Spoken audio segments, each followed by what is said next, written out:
పదా అని కదిలేలా ఇదేమి చిత్రం ఓయమ్మ అనంతమైన అనేక ప్రశ్నల జవాబు నీవమ్మా నిశీధి చాటున నిగూఢ మర్మం కనేటి నేత్రం నీదమ్మా జనాల కోసం నీ జన్మ వసంతకాల పూషోదయాలకు ప్రతీక నీవమ్మా అలిసిన మనసును లాలించి కలియుగ కర్మలు దాటించి కనులకు వెలుగును చూపించే ప్రేమ నీదమ్మా విలయపు ఉనికిని వివరించే ప్రణవ పునాదం నీ పాదం పడమట దిక్కున ప్రభవించే ప్రేమ నీదమ్మా వనాలు అన్ని ఎడారి బడికే పదా పదా అని కదిలేలా ఇదేమి చిత్రం భోయమ్మ అనంతమైన అనేక ప్రశ్నల జవాబు నీవమ్మా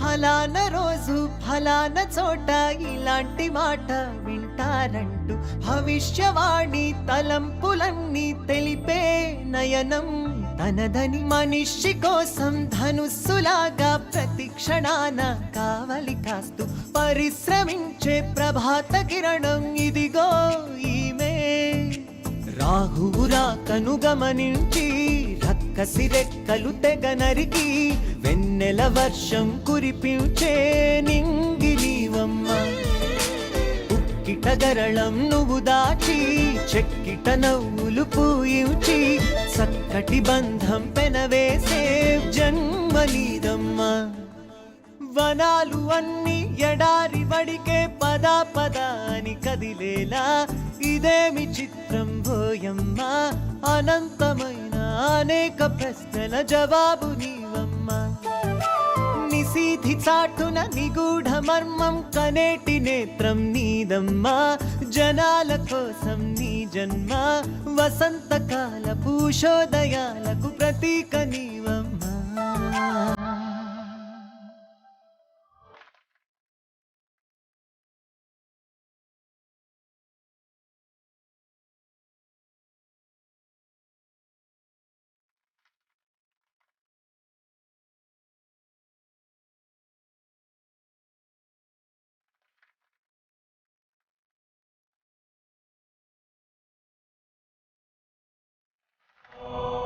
తాతయ్య అమ్మ నేను ముగ్గురం ఇక్కడే సర్దుకుంటాం నువ్వు ఈ రాత్రికే ఏమి సర్దుకోకుండా వెళ్ళిపో అక్క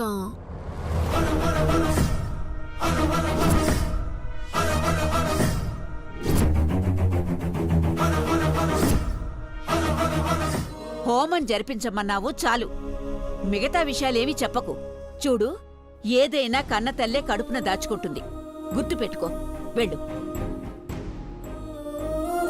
నా అల్లుళ్ళు వల్లభ విక్రాంత్ ఆయన రక్తం కాదనా నిర్లక్ష్యం చేస్తున్నాడు ఆయన్ని డాడీ అని పిలుస్తున్నాం వాణ్ణి కూడా అన్నయ్య అంటున్నాం కదా బ్రో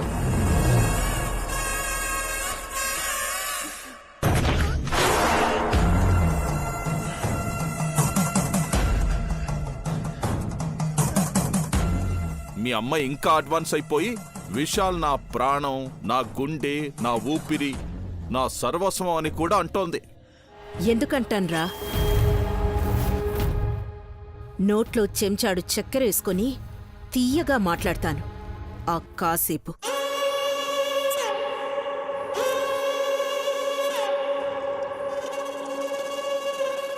నాన్న కన్న అని నెత్తిన పెట్టుకోడానికి వాడేవైనా నేను కన్న కొడుకా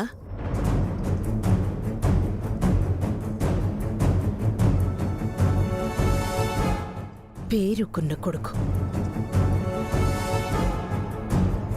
కానీ పేరుకుపోయాడు కదక్కా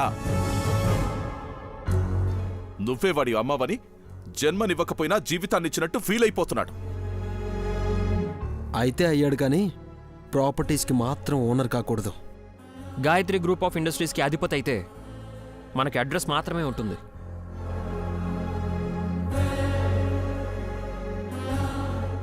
దేనికి? వచ్చే లెటర్స్ పార్సిల్స్ తీసుకొని సంతకాలు పెట్టడానిక? వాచ్మెన్ డ్యూటీ లాగా? హోమం చేస్తే ఆ రోజు కూడా మనల్ని పనులలా వాడుకుంటారు మామా. జరగనిస్తే కదా.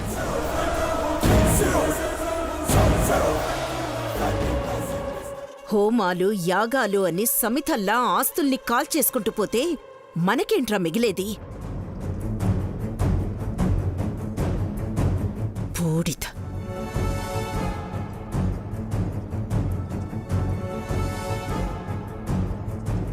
విశాల్కి తలనొప్పొస్తే నాకు గుండె నొప్పి వచ్చినంతగా ఫీల్ అయ్యాను. వాడికి జ్వరం వస్తే నా ఒళ్ళు తగలపడిపోతున్నట్టుగా కంగారు పడ్డాను.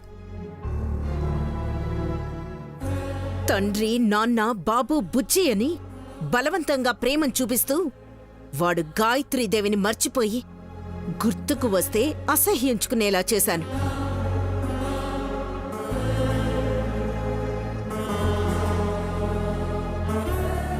వాడి కోసం నేను ప్రాణమిస్తున్నట్టు నటించాను.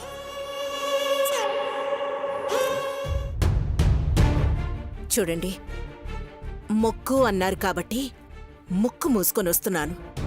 సుభద్ర నెత్తిన తలంబ్రాలు పోయగానే ఒక్క నిమిషం కూడా ఇక్కడ స్టే అవ్వకూడదు. నేను మొహం చిట్లించో తిట్టుకునో ఇక్కడ ఈ 2 రోజులు ఉంటాను. కానీ నా కొడుకు విశాల్ అమెరికా రిటర్న్. వాడికేదైనా ఇన్ఫెక్షన్ వచ్చినా, అట్లీస్ట్ ఒళ్ళు వేడి చేసినా నేను తట్టుకోలేను. నీ కడుపున పుట్టకపోయినా కన్నతల్లి ప్రేమను చూపించావు. నీలో నాకు నచ్చింది ఇదే తిలోత్తమా. నా మొదటి భర్త దూరమై 2 పిల్లలతో, నేను మీ సెక్రటరీగా మీరిచ్చే జీతంతో ఎలా బతకగలనా అనుకునే టైంలో నన్ను పెళ్లి చేసుకుని జీవితాన్ని కూడా ఇచ్చారు. నా బిడ్డల్ని, విశాల్ని నేనెప్పుడూ వేరుగా చూడలేదండి. అక్కా, యాగం సంగతి అటుంచు. రేపో మాపో ఆఫీస్కి తీసుకెళ్ళి నా వారసుడు విశాలని బావ అనౌన్స్ చేస్తే, మంచి సంబంధం చూసి పెళ్లి చేస్తే వాడి ఫ్యామిలీ కూడా మన కళ్ళ ముందే కలర్ఫుల్గా తిరగాడుతుంది. అక్కడిదాకా రానివ్వను, ఉండనివ్వను. ఏం చేసైనా విశాల్ని అమెరికా పంపించేసి గాయత్రి అన్న పేరుని తీయించేసి తిలోత్తమ గ్రూప్ ఆఫ్ ఇండస్ట్రీస్గా మార్చకపోతే నా పేరు మార్చుకుంటాను. పేరు మారుస్తావో లేదో, మనసైతే మార్చుకో అక్క.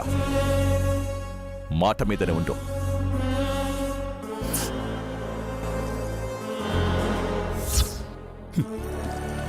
పాము పాలుని మాత్రమే తాగుతుందనుకున్నాను. పాపిష్టి డబ్బును కూడా తింటుందనుకోలేదు. I hate you Tilottama, I hate you.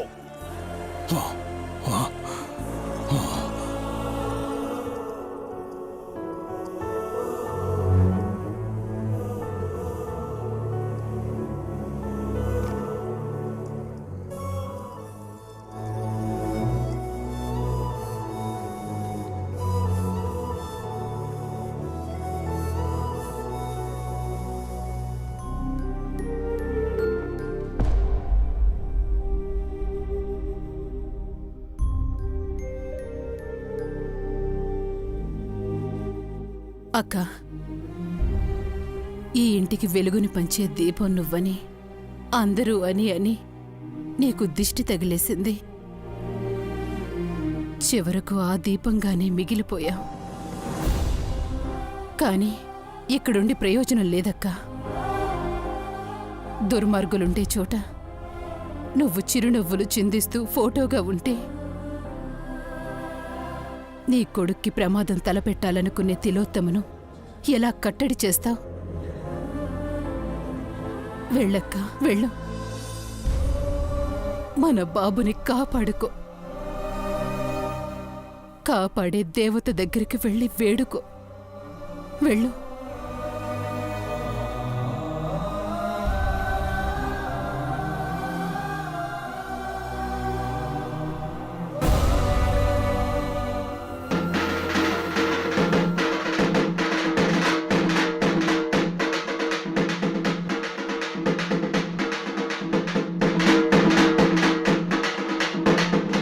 ఇందు మూలంగా ముక్కంటిపురం గ్రామ ప్రజలందరికీ తెలియజేయనదేమనగా అమ్మోరి గుడి పూజారి శంకర శాస్త్రి గారి పెద్ద మనవరాలు నైని వల్లే మన ఊళ్ళో అరిష్టాలు జరుగుతున్నాయని, ఆ పిల్లని రేపు పొద్దు పొడిచేలోపు మన ఊరి పొలిమేర దాటించాలని ఈ ఊరి పంచాయతీ పెద్దలు నిర్ణయించారో.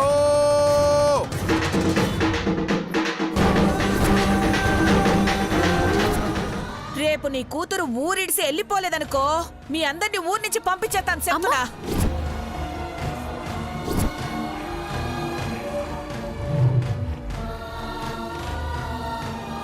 పెళ్ళిడికొచ్చిన ఇద్దరు ఆడపిల్లలు తీసుకుని ఎక్కడికి వెళ్ళనమ్మా. ఏటో దూకి సావండి, నాకెందుకు. అంతేగాని నీ కూతురు ఈ ఊర్లో ఉండడానికి లేదు. కాదు కూడదంటే మాత్రం మీరు కూడా ఉండరు. ఇదే నా మాట.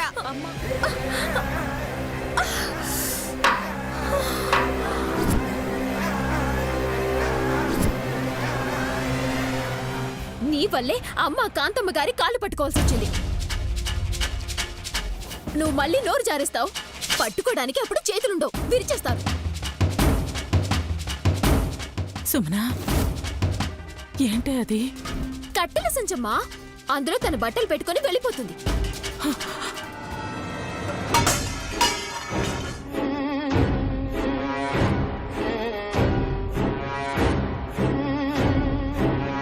పిచ్చా ఏంటే నీకు? నాయనే లేకుండా బతకలేవనే కదా సుభద్ర వాళ్ళమ్మ కాళ్ళు పట్టుకున్నాను. అక్క లేకుంటే నువ్వు బతకలేవమ్మో కానీ తనిక్కడే ఉంటే మనమందరం చేస్తాం. ఎవరి ప్రాణం పోకూడదని నైని పోరాటం చేస్తుంది. అర్థం కాని నీలాంటి మూర్ఖులే ఆదుకునే దేవతని దూరంగా పోమంటారు. తాత, అక్క నీ లెక్కలో దేవత కావచ్చు. అర్చన చేస్తావో అభిషేకం చేస్తావో నీ ఇష్టం. కానీ తను ఈ ఇంట్లో ఉంటే మాత్రం ఎవ్వరికీ మనశ్శాంతి ఉండదు.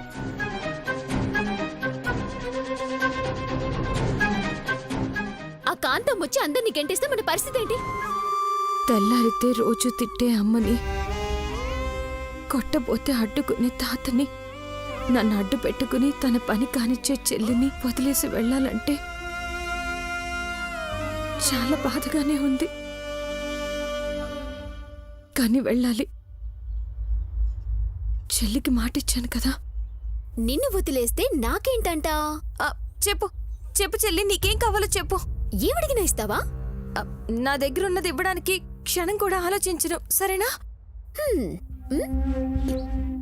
ఖచ్చితంగా నువ్వు కోరింది నాకు చేతనైంది ఇస్తాను, సరేనా? నేను తాళం తీయబట్టి నువ్వెళ్ళి సుభద్రని కాపాడగలిగావు. ఆ రోజు నేను అడిగింది చేస్తానన్నావు. ఈ రోజు అక్కడికొచ్చింది. నువ్వు మాట తప్పవని నాకు తెలుసనుకో. నన్నేం చేయమంటావు సుమనా? తాతయ్య, అమ్మ, నేను ముగ్గురం ఇక్కడే సర్దుకుంటాం. నువ్వు ఈ రాత్రికే ఏమీ సర్దుకోకుండా వెళ్ళిపో అక్కా. కల్లో కూడా కొలిచే విశాలాక్షమ్మ వారిని కూడా వదిలేసి వెళ్ళిపోవాలి. ఎక్కడికి వెళ్ళాలో ఏంటో. అక్కడ ఏ దేవత నాకు అంటపడుతుందో మరి.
ఎవరు?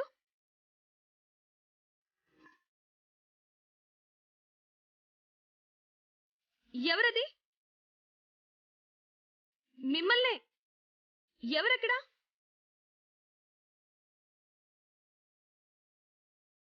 అడుగుతుంటే సమాధానం చెప్పరేంటి?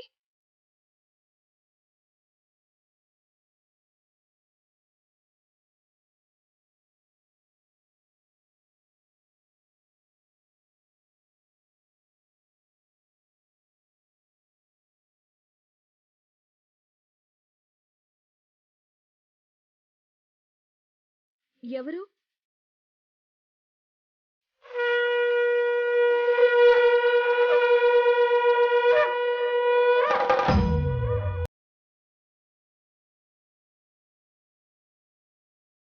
ఎవరు? ఎవరైనా ఉన్నారా?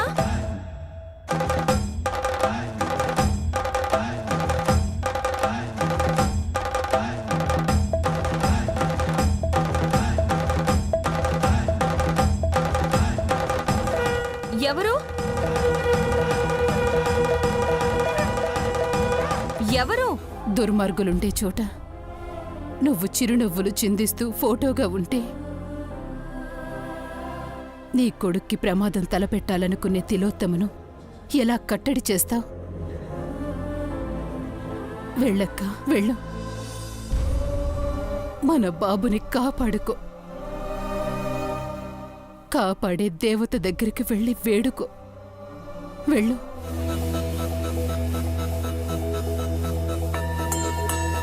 ఎవరు పలకరేంటి?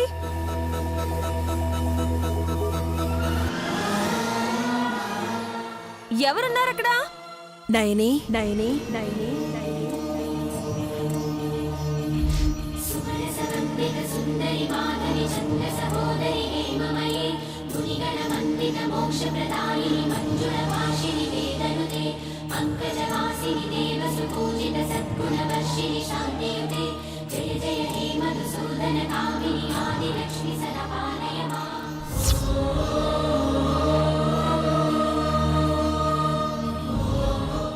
భయపడ్డావా? అయ్యో, నాకెందుకు భయం? సాక్షాత్తు అమ్మవారిలానే కనిపిస్తున్నారు. ఆ బొట్టు, అన్నేసి గాజులు నిండు ముత్తైదువులా ఉన్నారు. ఎవరమ్మా మీరు? మీ పేరు? పూర్తి పేరెందుకులే కాని దేవి అంటారు మావారు. దేవమ్మగారు, ఈ ఊళ్ళో మిమ్మల్ని ఎప్పుడు చూసినట్టు లేదే. అప్పుడు నువ్వు పుట్టనే లేదు. అలాగా? అయితే మీరు వెళ్ళిపోయి చాలా ఏళ్ళయ్యాయి. అవును, మళ్ళీ ఇప్పుడొచ్చాను. నీ బాధం చూసి పలకరిద్దామనుకున్నాను నయని. నా పేరు మీకెలా తెలుసు దేవమ్మగారు? నువ్వు అమ్మవారి అంశవని, ఆ తల్లి కరుణా కటాక్షాలు నీకున్నాయని మీ తాతగారు నిన్ను పేరు పెట్టి పిలుస్తున్నప్పుడు నేను విన్నాను. భలేవారే. అయితే ఈ చుట్టుపక్కలే ఉన్నారు కానీ కనపడలేదన్నమాట. నేను కనపడను. హ, అదేలే, నేను చూస్తేగా నా వల్ల అందరికీ కష్టాలని కళ్ళల్లో నీళ్లు తెచ్చుకుని ఉంటాను. అప్పుడు మీరు పక్కనే వెళ్ళినా గమనించి ఉండను. ఇప్పుడు చూసానుగా, ఎప్పుడైనా గుర్తుపట్టేస్తాను. అయినా నేను ఈ ఊరొదిలి వెళ్ళిపోతే మీరెలా కనిపిస్తారు? నా పిచ్చిగాని. కనిపిస్తాలే నైని, నీకోసం రానాయే. ఆ?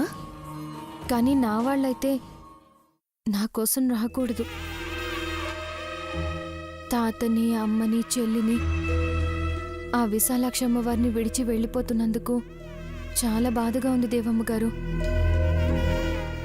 ఇక్కడే ఉందామంటే ఊళ్ళో వాళ్ళు ఉండనివ్వరు. వెళ్ళిపోవాలి. బాధపడకు నైని, నిన్ను పంపించేస్తున్నారనుకోవద్దు. నువ్వే వెళ్తున్నావనుకో. రెండూ ఒకటే కదా? లేదు, రావద్దని ఈ ఊరనుకోవచ్చు కాని నువ్వు రావాలి అని నాలాంటి వాళ్ళు కోరుకొనుండొచ్చు. నువ్వు ఈ ఊళ్ళో చెయ్యాల్సిన పనులు అయిపోయాయేమో. వేరే చోటికి వెళ్ళి మంచి పనులు చెయ్యాలని ఆ విశాలాక్ష అమ్మవారే ఇదంతా చేయిస్తున్నారేమో.